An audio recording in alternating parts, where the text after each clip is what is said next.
Hey, Chris. Hi, Myron. How are you doing today? Well, I'm doing great. Wonderful. I appreciate you taking time to talk to me. Love to talk to anybody about barbecue. Oh, yeah. As a barbecuer myself, I've been a big fan of BBQ Pitmasters since the first season, so I've been watching it all along. What can fans expect to see different in the new season as far as judges, judging, format, or anything like that? Are there any substantive changes? Well, we had some guest judges appearance on the show this time. We had one of our judges didn't come back for the new season, and so we got guest appearances on here. And we finally wound up and got us a great third judge. It's going to be a permanent addition now to the fantastic threesome that sits up there. And everybody have to wait and watch and see who that's going to be. Well, I look forward to that. As far as some of the clips and previews that I've seen, it seems to be there might be a little bit more of a focus on catching some of the technique and times and temps and that kind of stuff. Is some of that in the new season? Yes, it is. And Chris, really and truly, BBQ Pitmasters is a great show. We like to give entertainment, but at the end of the day, it's really about teaching. And the class is about barbecue. Between the judges and our competitors, I think we provide the viewer with a lot of techniques, a lot of insight on what they can do at their own grills in their own backyards. Oh, yeah. I competed at Memphis in May, and I was walking Thursday to go see Leslie at the Ubon booth. I passed by yours, and you were out there at the front of your booth meeting, greeting visitors, and a crowd was very quickly forming. And that observation made me wonder, how has the great success of BBQ Pitmasters affected your personal competitions as far as obviously available dates, but also your approach, since you're so recognizable and almost anything you do is going to draw a crowd? Well, the thing about it is I appreciate everybody that watches the show and has bought my books or anything that concerns Myron Mixon and his brand. And so anytime anybody comes up to me, I'm going to talk to them about it because I appreciate them so much. Excuse me, Chris. I appreciate them so much for watching the show, and I'm not going to turn my back on. With that being said, it makes it harder for me to really pay attention to details on the competition side of it. For the simple fact is, when I'm standing out there, I'm not able to be at the pits.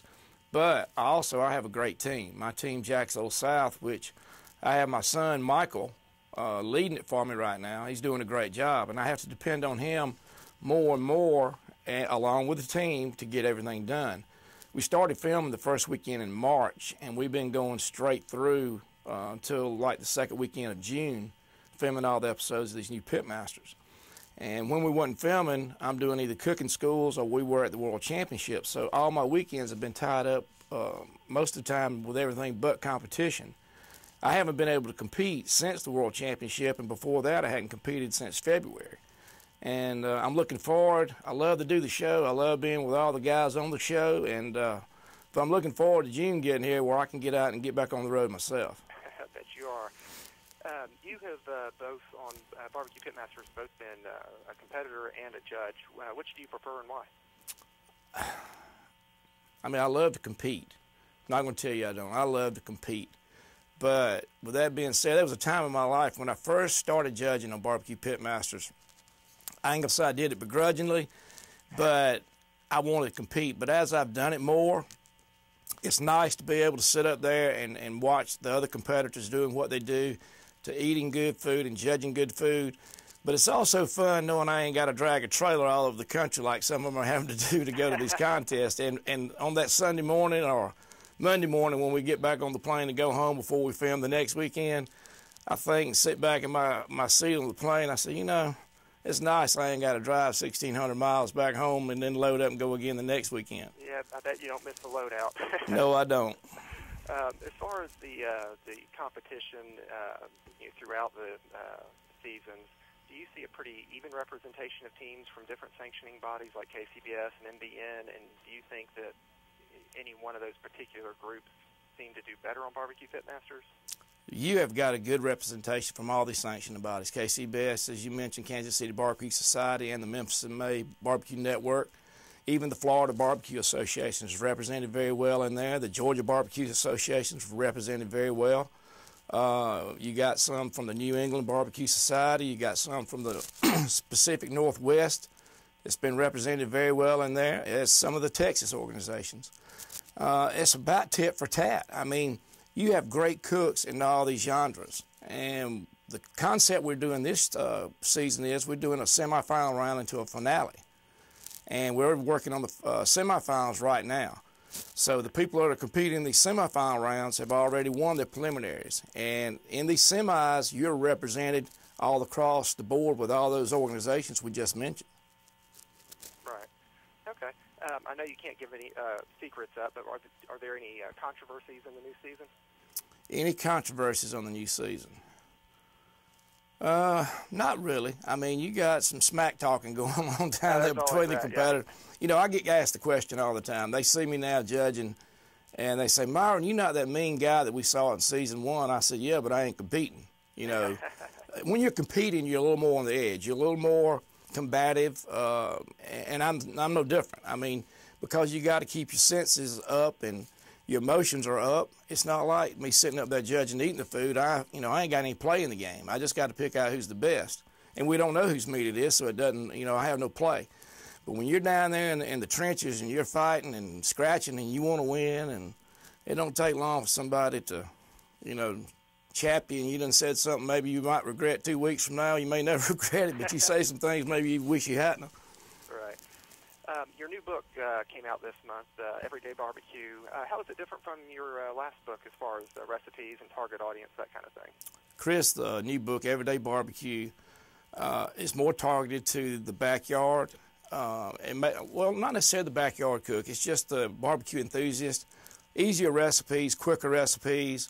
We even have recipes in there what to do with leftover barbecue. Once you do a Boston butt, it's just so many barbecue sandwiches you can eat. But in this book, it gives you recipes on what to do with some of those leftovers.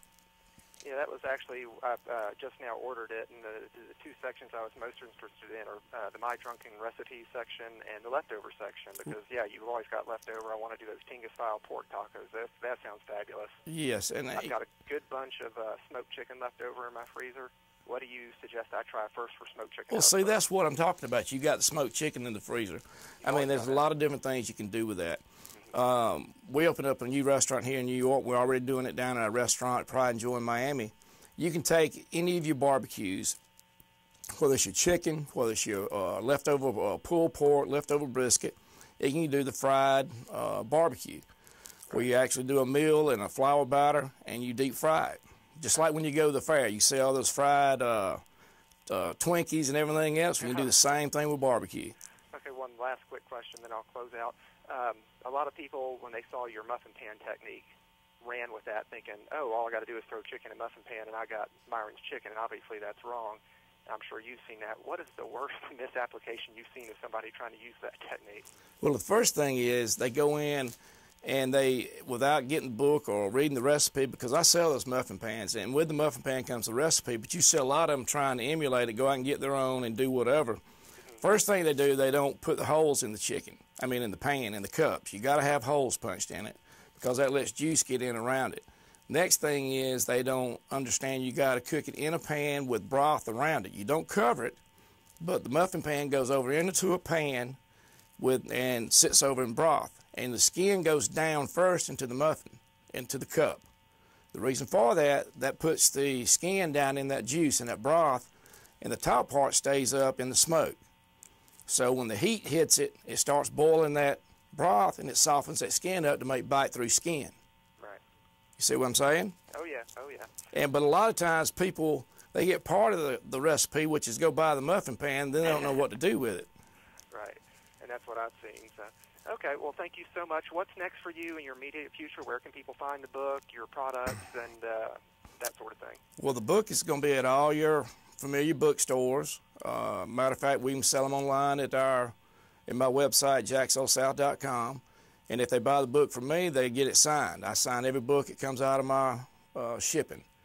And that's with both books, Smoking and with Everyday Barbecue. What I got coming up next, we'll open up our new restaurant here in the next month in New York. We just shot the pilot, and it aired, smoked aired this past Monday on Destination America. Yeah, I saw great show. And I'm just hoping to get out there and do some more competitions, what I want to do. All right. Thank you so much, and good luck, Myron. Thank you very much. All right. Bye-bye.